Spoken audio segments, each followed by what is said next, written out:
Throughout history, the night sky has inspired profound inquiry and reflection. The vastness and complexity of the cosmos have prompted humanity to seek understanding and discern order within apparent chaos.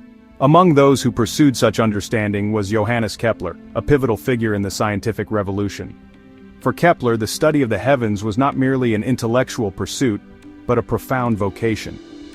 Born in 1571 in the Holy Roman Empire, Kepler's formative years coincided with a period of significant intellectual and cultural transformation. The era was characterized by the emergence of new scientific paradigms, even as traditional worldviews persisted. Kepler distinguished himself as a mathematician, astronomer, and a scholar whose convictions were deeply informed by his religious beliefs. His contributions fundamentally altered the trajectory of astronomical science and established him as a foundational figure in the discipline. Today, Kepler is recognized as one of the most influential astronomers in history. He was the first to accurately describe the true nature of planetary motion. Prior to Kepler, prevailing models, including those of Copernicus, maintained that planets moved in perfect circles. This conception, though elegant, was ultimately inaccurate. Through meticulous analysis, Kepler demonstrated that planetary orbits are elliptical in nature. This revelation constituted a paradigm shift in the scientific understanding of the universe. Kepler's laws of planetary motion laid the essential groundwork for Isaac Newton's formulation of universal gravitation. His insights continue to underpin modern astronomy and have enabled subsequent exploration of space. Kepler's work represents a critical advancement in humanity's ongoing quest to comprehend its place in the cosmos. However, Kepler's legacy extends beyond his scientific achievements. He was profoundly motivated by a spiritual and philosophical quest for meaning. Kepler regarded his scientific investigations as an extension of his theological convictions. He believed that the study of celestial phenomena was, in essence, an attempt to discern the rationality of the divine. For Kepler, the universe was analogous to a grand text authored by a divine intelligence with mathematics as its language. This conviction provided him with resilience in the face of significant adversity. Kepler endured economic hardship, religious conflict, and personal loss throughout his life. Nevertheless, he persisted in his pursuit of celestial harmony and scientific truth. The enduring relevance of Kepler's work is evident even today, on August 20, 2025. His legacy serves as a compelling illustration of the interplay between scientific inquiry and broader philosophical questions. Kepler's life demonstrates that scientific and religious perspectives can coexist and mutually enrich one another. In his experience, these domains were not adversaries but complementary sources of insight. Kepler's faith informed his scientific endeavors, while his discoveries deepened his spiritual understanding. His example illustrates that intellectual curiosity about the natural world can be a profound and meaningful pursuit. Such inquiry can foster a deeper connection with the underlying structure of reality. Ultimately, Kepler's life exemplifies the unity of the search for empirical knowledge and the search for transcendent meaning, a pursuit that continues to inspire scholars and thinkers to this day. From an early age, Johannes Kepler's intellectual development was profoundly influenced by his Christian convictions. Kepler adhered to Lutheran doctrine and initially intended to pursue a vocation in the ministry. He undertook theological studies at the University of Tübingen, a prominent institution within the Protestant Reformation and a center for advanced theological discourse. During his academic tenure, Kepler engaged rigorously with enduring theological questions. What constitutes human purpose? What is the essence of the divine? By what means can humanity comprehend the universe as a creation of God? These inquiries remained central to his intellectual pursuits, even as he transitioned from theological study to the field of astronomy. Kepler's principal objective was to discern the underlying order of the cosmos, which he regarded as a manifestation of divine intentionality. His cosmological perspective was fundamentally theistic. Kepler did not perceive the universe as a random or chaotic expanse. Rather, he interpreted the cosmos as a rational, harmonious system, constructed with mathematical precision by a purposeful creator. This conviction was not peripheral but constituted the foundational premise of his scientific methodology. Kepler maintained that God, conceived as the supreme geometer, had structured the universe according to immutable mathematical laws. Furthermore, he posited that humanity was endowed with the intellectual faculties necessary to apprehend these principles. Consequently, Kepler regarded the study of astronomy as a form of intellectual devotion, a means of uncovering the rational structure embedded within creation. This theological framework instilled in Kepler a profound sense of optimism and scholarly purpose. For Kepler, the universe was neither arbitrary nor inscrutable.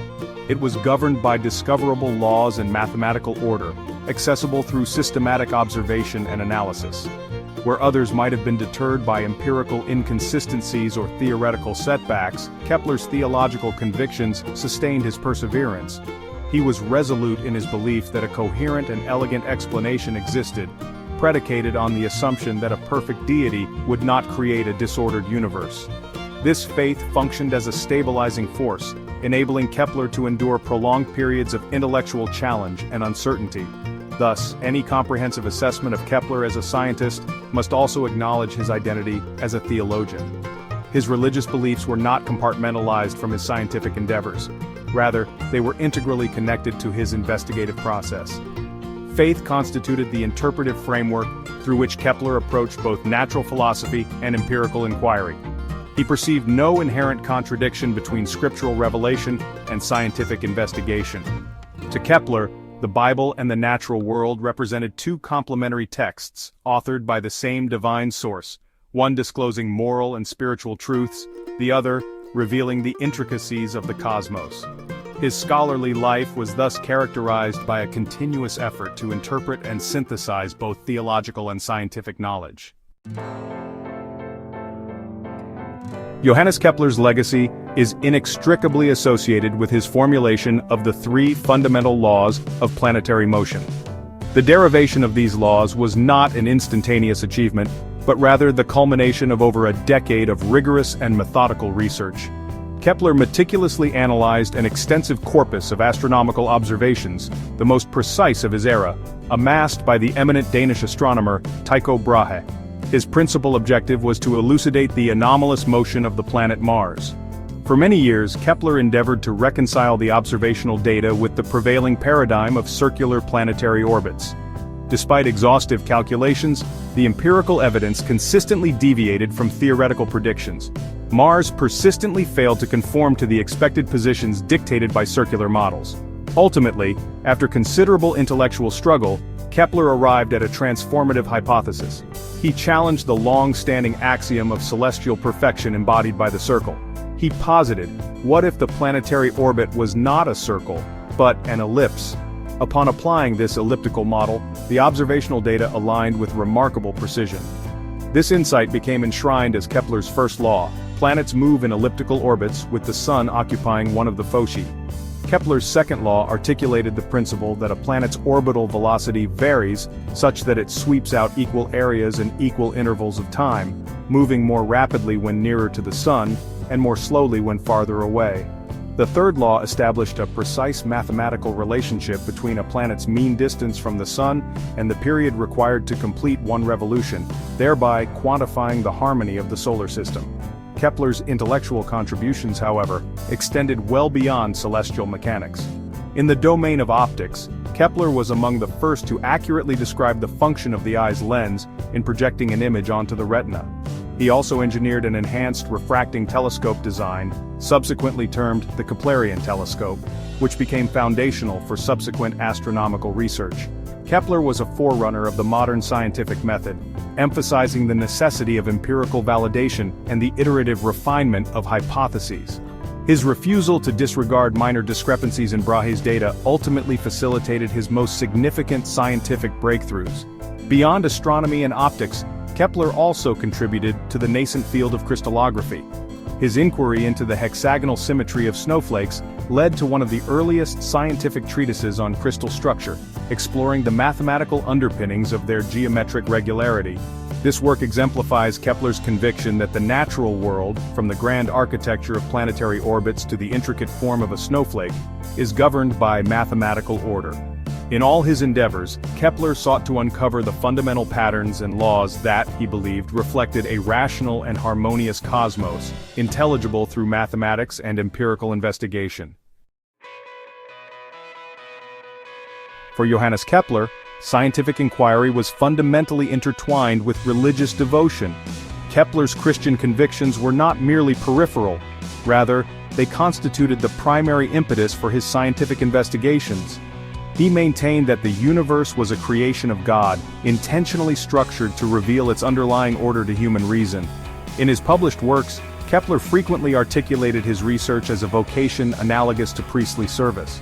He described himself as a priest of the Most High God, in relation to the study of the natural world. This profound sense of divine vocation sustained his perseverance through intellectual adversity. When confronted with complex mathematical challenges such as determining the orbit of Mars, Kepler did not regard them as mere academic exercises. Instead, he interpreted these problems as sacred enigmas, divinely instituted for human discovery. This perspective is evident in his seminal work, The Cosmographic Mystery. In this early treatise, Kepler endeavored to account for the spacing of the planets by employing the 5 Platonic solids as a geometric framework. He hypothesized that God had arranged these solids concentrically to determine planetary intervals. Although this model was ultimately disproven, it illustrates Kepler's foundational belief in a mathematically ordered cosmos. His research was fundamentally motivated by the pursuit of geometric harmony within the structure of creation. Kepler wrote, "The intense pleasure I have received from this discovery can never be told in words. I am not afraid to confess that I have stolen the golden vessels of the Egyptians to build a tabernacle for my God." Kepler's theological convictions provided the intellectual fortitude necessary to challenge established doctrines. For centuries, astronomical models were constrained by the doctrine of circular orbits, a legacy of Greek philosophers such as Plato and Aristotle. The circle was regarded as the only geometrical form befitting the celestial realm. However, Kepler's empirical data for Mars could not be reconciled with circular motion. Many contemporaries might have manipulated the data or abandoned the problem. Kepler, however, maintained that the integrity of empirical evidence reflected the veracity of divine creation. Consequently, if observational data contradicted established theory, the latter, regardless of its historical authority, had to be revised. Kepler's ultimate allegiance was to empirical truth as a reflection of divine order, rather than to inherited tradition.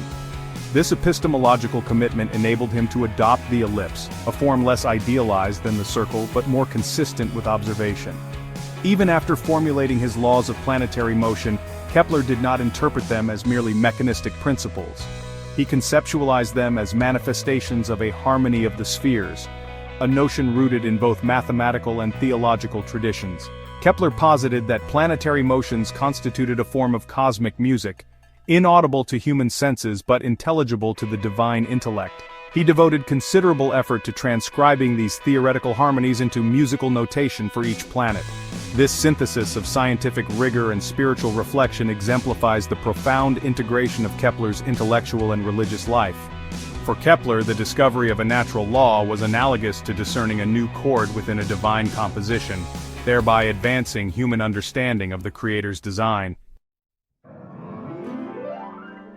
Johannes Kepler's existence was a perpetual equilibrium, not solely between science and faith, but also between his personal convictions and the stringent doctrines of the religious authorities of his era. He resided during the 30 Years' War, a period marked by intense and violent religious conflict across Europe. As a Lutheran in a predominantly Catholic region, he was frequently regarded with suspicion. Consequently, he was compelled to relocate his family multiple times to evade persecution. This challenging environment rendered his scientific endeavors, which already contested established ideas, even more perilous. He had to navigate a milieu where a novel scientific theory could easily be perceived as religious heresy. One of the most distressing episodes of his life was his excommunication from the Lutheran Church. The issue was not his scientific work, but a nuanced point of theological doctrine concerning the Eucharist. Kepler maintained a view that diverged slightly from the official Lutheran stance, and he refused to endorse a doctrinal statement he did not fully believe in. For a man of such profound and personal faith, being barred from the communion of his own church was a source of deep sorrow. This incident underscores his unwavering integrity. He was unwilling to compromise his personal conscience, whether in his scientific pursuits or his faith, even when it entailed significant personal sacrifice.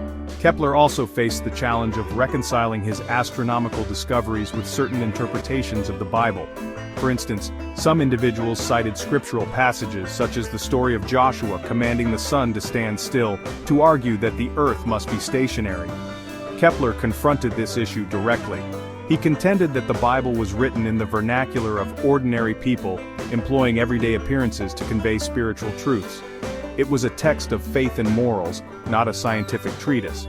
He asserted that in theology the weight of authority is paramount, but in philosophy, the weight of reason is to be respected. Kepler believed that science and scripture, when properly understood, did not contradict each other because they served different purposes.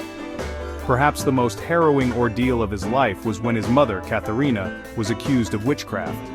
In the superstitious climate of the time, such an accusation often resulted in a death sentence. Kepler abandoned his prestigious position as imperial mathematician to defend her. He dedicated 6 arduous years and all his resources to contesting the charges, utilizing his scientific acumen and legal training to dismantle the insubstantial evidence against her. He ultimately secured her release, but the ordeal exacted a heavy toll on him and his family. This painful chapter reveals Kepler not only as a brilliant intellect but also as a devoted son, combating ignorance and superstition with reason and love. Central to Kepler's intellectual framework was the conviction that the cosmos is the product of a rational creator, and that its structure reflects a coherent logical order. Kepler rejected the notion of a remote, impersonal deity who merely initiated the universe and then withdrew. Instead, he posited a deity actively engaged in the fabric of reality, a god conceptualized as a consummate geometer.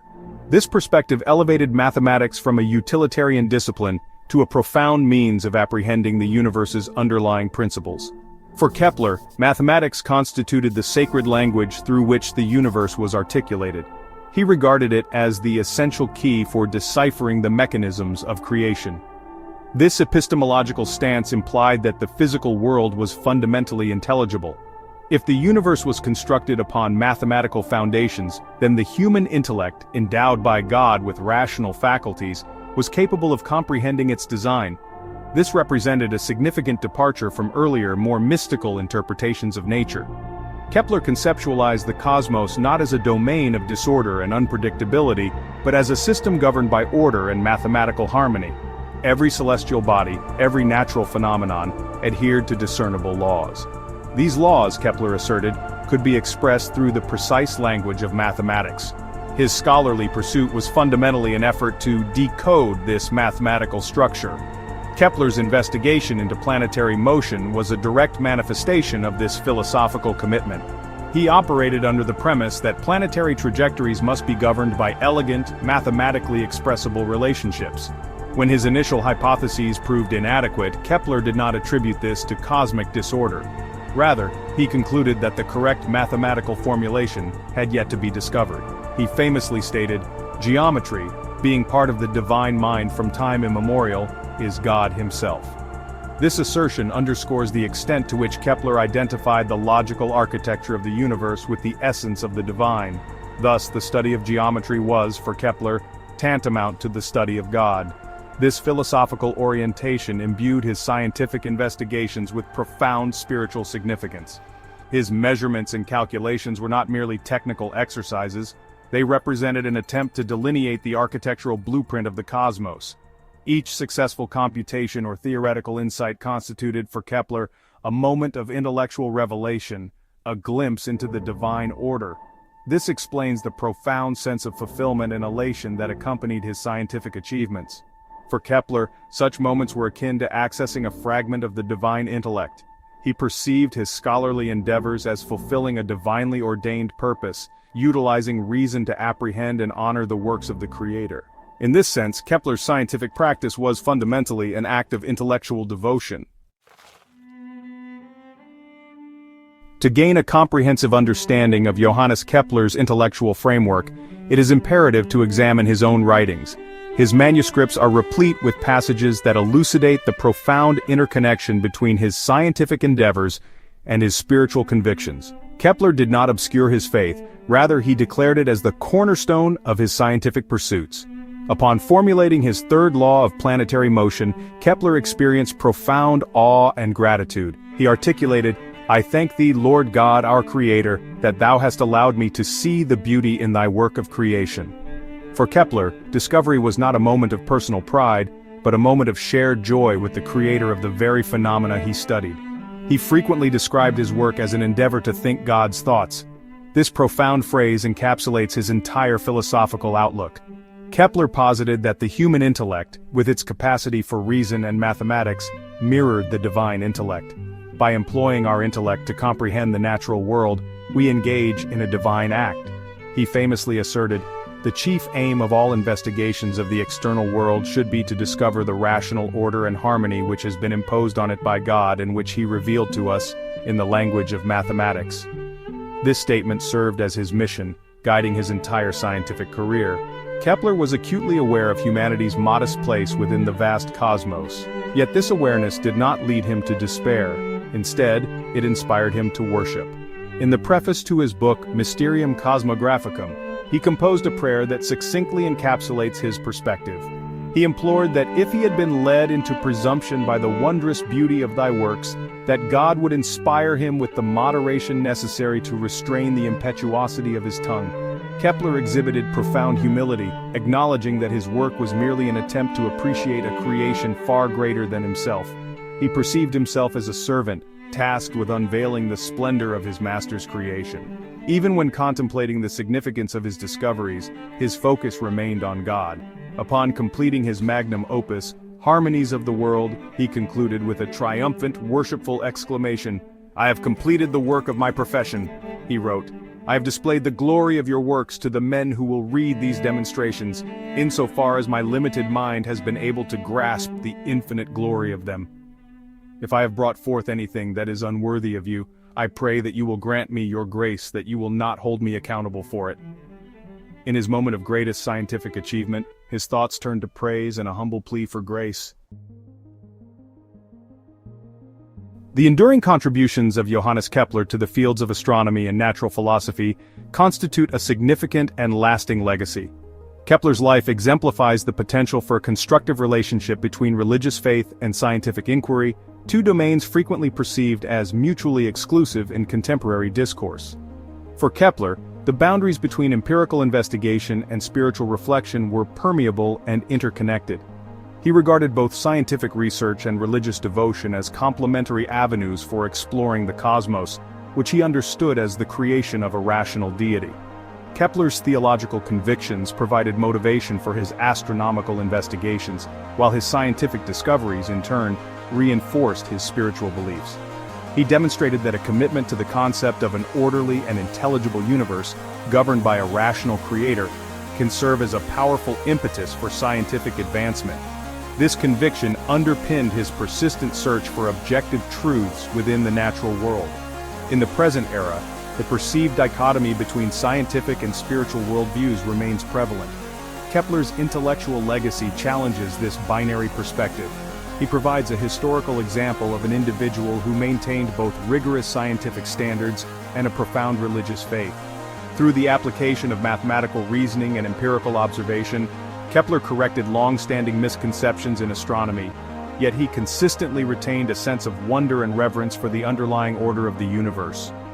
Kepler's approach underscores that scientific practice can transcend the mere accumulation of empirical data. It can also constitute a profound engagement with the complexity and elegance of the cosmos, fostering both intellectual and spiritual appreciation. Furthermore, Kepler's career offers a salient example of intellectual humility and ethical integrity. He demonstrated a willingness to revise or abandon cherished hypotheses, such as his initial model involving perfect solids, when empirical evidence necessitated such changes. Kepler's primary allegiance was to the pursuit of truth, as revealed through both scientific investigation and theological reflection. Simultaneously, he remained steadfast in his religious convictions, even when these led to personal and professional adversity, such as excommunication. Kepler's example encourages a commitment to intellectual honesty in the pursuit of knowledge, whether that inquiry is directed outward toward the cosmos or inward toward personal reflection. He also exemplifies the importance of following evidence and conscience, even in the face of uncertainty or opposition. Ultimately, Kepler's work invites us to perceive the universe as more than a collection of physical phenomena. He encourages recognition of the underlying harmony, aesthetic order, and potential purpose within the cosmos. Kepler's life demonstrates that intellectual curiosity and religious devotion are not inherently incompatible. His legacy serves as a guiding example, illustrating that the pursuit of empirical knowledge and the search for spiritual meaning can proceed along a unified trajectory. For Kepler, these were not divergent paths, but rather components of a single, coherent intellectual journey. He reminds us that the universe is not only accessible to human understanding, but also imbued with profound significance. In this way, the process of scientific discovery becomes, for Kepler and for us, a means of engaging with the transcendent.